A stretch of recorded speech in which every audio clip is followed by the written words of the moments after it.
y que tiene, digamos, su tinte filosófico, o sea, una columna de filosofía. ¿Qué nos trajiste para hoy? Bueno, mira, ya que empezamos hoy, yo te quería explicar a vos y un poco a la audiencia el título, ¿no?, que le hemos elegido a esta columna, Ujú. porque en realidad cuando hablamos de caverna, tal vez el oyente no sabe, pero tiene que ver con la filosofía, ¿no? De hecho, la caverna es una alegoría que al menos inicia un filósofo muy antiguo de la Grecia antigua, del siglo IV antes de Cristo, llamado... Hola, Sergio. Hola, ¿sí me escuchás? Ahí te perdí un ratito, pero ahora, a ver. Ah, ¿Ahora? sí, ahora te escucho. Bueno, te decía, esta alegoría la inicia o por lo menos la dicta un filósofo de la antigüedad, del siglo IV antes de Cristo, llamado Platón, y hace una alegoría, no es un mito, ¿no? Es una alegoría porque hace una comparación en la cual imagina de que hay personas encerradas en una caverna, quizás como nosotros, ¿no?, encerrados en nuestras casas. Ujú. Y estas personas que están encerradas en la caverna, dice Platón, han nacido ahí. O sea, nunca vieron la luz, nunca vieron otra realidad más que esa caverna. Y dicen que detrás de esas personas hay otras personas que serían los captores, que los tienen encerrados, y le están mostrando objetos que pasan a través de una llama de fuego, y esos objetos se reflejan en una sombra en la pared de la caverna. Ujú. Por lo tanto, las personas, los prisioneros, creen que la única realidad que existe, que la verdad, es esa sombra de los objetos. Ujú. Toda su vida se plasma directamente en esa opinión, ¿no?, en la opinión de la sombra. Y Ujú. esto es lo que Platón llama, vos interrumpime, si Sí, sí, tenés no, sí. alguna pregunta o si algo no se entiende. Sí, sí, viene bien. Eh, y esa sombra se llama la doxa o la opinión. Ujú. O sea, todos tenemos una opinión o una creencia de las cosas. Lo que no quiere decir que sea la verdad. Ujú. Ahora, cuenta la alegoría que un día uno de los prisioneros logra liberarse de las cadenas y sale de la caverna, va hacia la boca de la caverna, hacia la luz del sol, y cuando ve el sol de alguna manera se ciega Ujú. y vuelve nuevamente a lo conocido, a la zona de confort, a la sombra, pero ese prisionero ya sabe que esa sombra no es la verdad, de Ujú. que hay otra realidad. Es decir, este personaje imaginario Sí. se ilumina en el intelecto, o sea, se da cuenta de que existe una realidad distinta, es decir, la verdad. Ujú. Y Ujú. ahí es lo que Platón diferencia entre opinión y verdad, Mm. entre doxa y episteme, ¿no?, que el episteme va a ser muy importante en la filosofía. Y, y esto nos ayuda a nosotros, de alguna manera, a poder pensar acerca de la múltiple información que recibimos en esta era digital, ¿no?, que estamos atravesando, en la cual estamos de algún modo saturados de hiperinformación, ¿no? Ujú. Entonces, la pregunta es, de todo lo que nos dicen, de todo lo que sabemos, de todo lo que leemos, ¿qué es verdad y qué es opinión, ¿no? Ujú. Entonces, esta alegoría creo que nos enseña o nos ayuda un poco a poder determinar cuál es la clase de conocimiento correcto que deberíamos buscar, ¿no?, como pensadores, como ciudadanos, como seres humanos. Ujú. Vos fíjate que, bueno, esto está muy relacionado con las teorías de yoga y también las teorías orientales, cuando dicen que hay que buscar la verdad dentro de uno. Sí. Pero, por otro lado, toda la idea occidental es buscar la verdad en la historia, buscar la verdad en la realidad política, buscar la verdad en la realidad social, es decir, en todo lo que nos constituye como sujetos y como ciudadanos. Y vos sabés que en esta época, en el siglo XXI, es un siglo que por lo general se ha determinado como un siglo de la posverdad. Ujú. Hoy se habla de posverdad, ¿no? Y esta palabra posverdad es una palabra que realmente es muy preocupante, porque de alguna manera pone en juego acerca de si la verdad existe o no. Ujú. Ujú. Eh, Vos fíjate que todo lo que fue la filosofía moderna, occidental, europea, capitalista, siempre se basó en la búsqueda de la exactitud, en la búsqueda de la verdad, en la búsqueda de lo real. Sin embargo, hoy vivimos en una especie de matrix o en una especie de espacio virtual en la cual se nos dificulta poder conocer qué es opinión y qué es episteme. Ujú.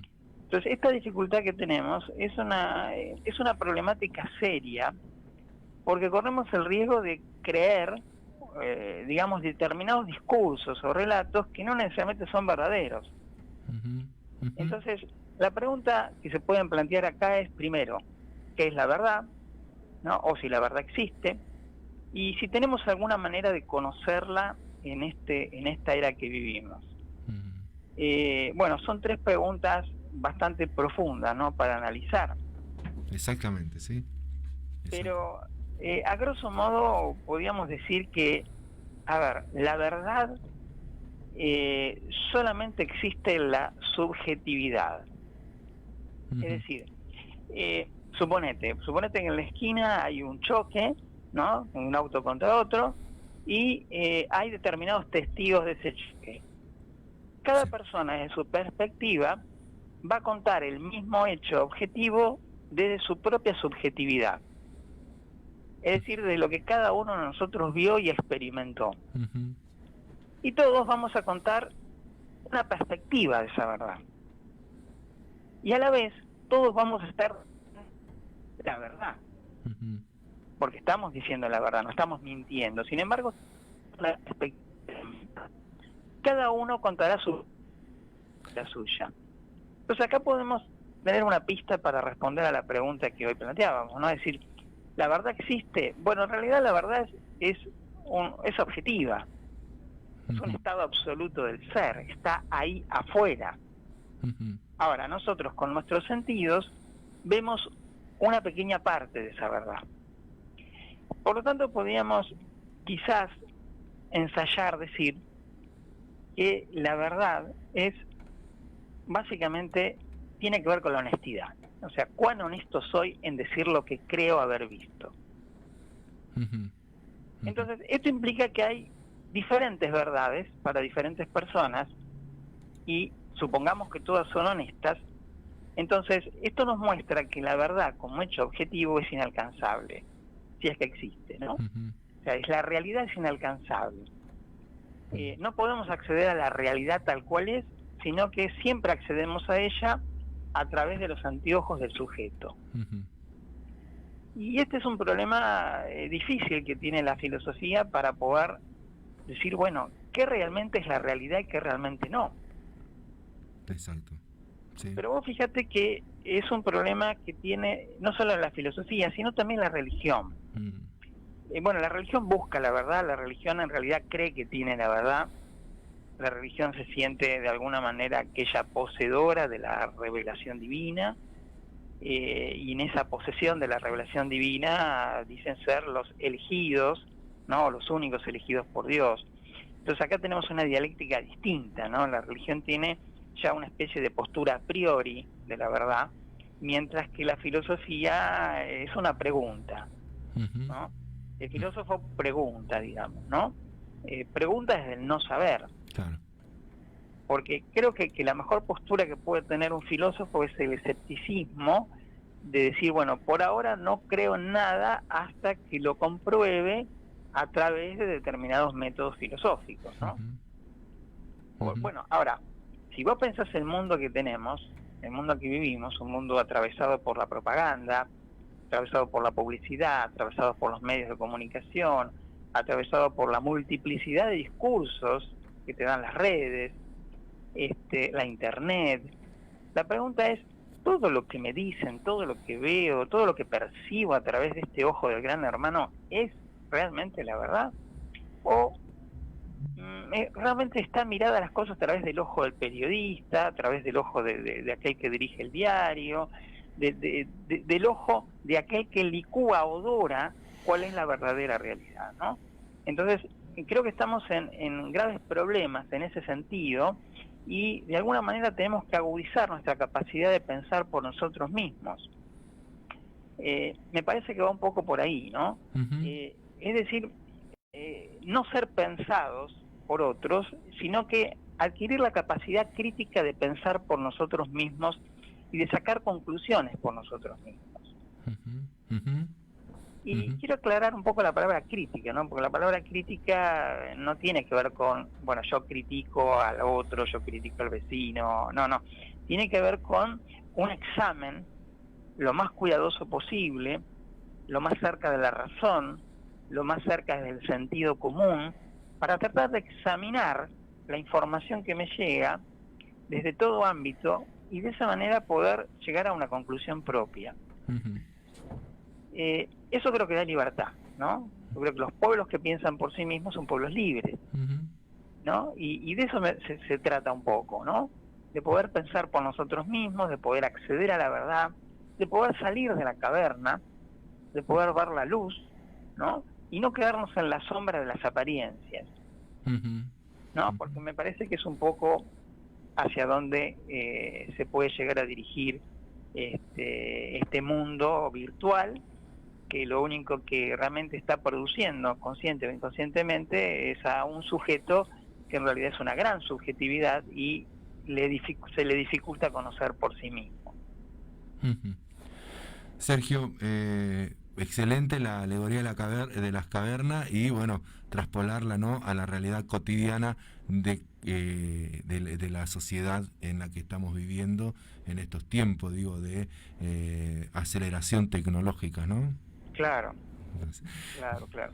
Sergio, muchísimas gracias y el jueves que viene queda la invitación, así que seguiremos charlando sobre filosofía y sobre estos temas, digamos, que también son sumamente importantes para las personas, para poder pensar y para poder empezar a liberarnos, ¿no? En el sentido de la alegoría de la caverna. Bárbaro, Eduardo, muchas gracias. Muchísimas gracias, Sergio. Un abrazo. Nos vemos en la semana que viene. Gracias. Bueno, así pasó Sergio Fuster, profesor de filosofía y, bueno, trabajando esta cuestión de la verdad, ¿no?, a través de la alegoría de las cavernas de este filósofo que ya es muy antiguo, Platón, y que aún hoy se sigue hablando de él. Muy interesante, che. Va a dar que hablar este bloque también. Este bloque. Sí. Y el de historia, digo que habla. Por eso digo, va a pasar como el de historia. Sí. Tengo algunos avisos parroquiales. ¿Sí? Acá la Municipalidad de General Rodríguez informa, está abierta la preinscripción al programa Jóvenes por Más y Mejor Trabajo.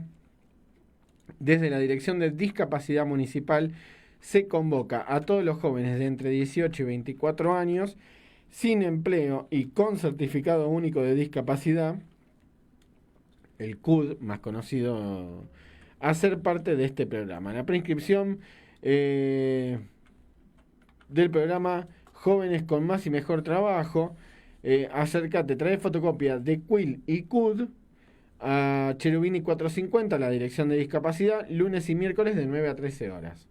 Recordamos, jóvenes entre 18 y 24 años con el certificado único de discapacidad y con fotocopia del QUIL y CUD, las dos cosas.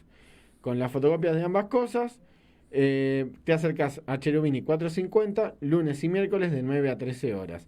Dirección de Discapacidad, Dirección de Producción y Empleo y la Dirección de Juventud informan esto a la comunidad. Después, por otra parte, tenemos mañana, Mercado de Precios Protegidos. Mañana lo tenemos a las 10 de la mañana en el barrio El Porvenir, frente al Sommer, en el roperito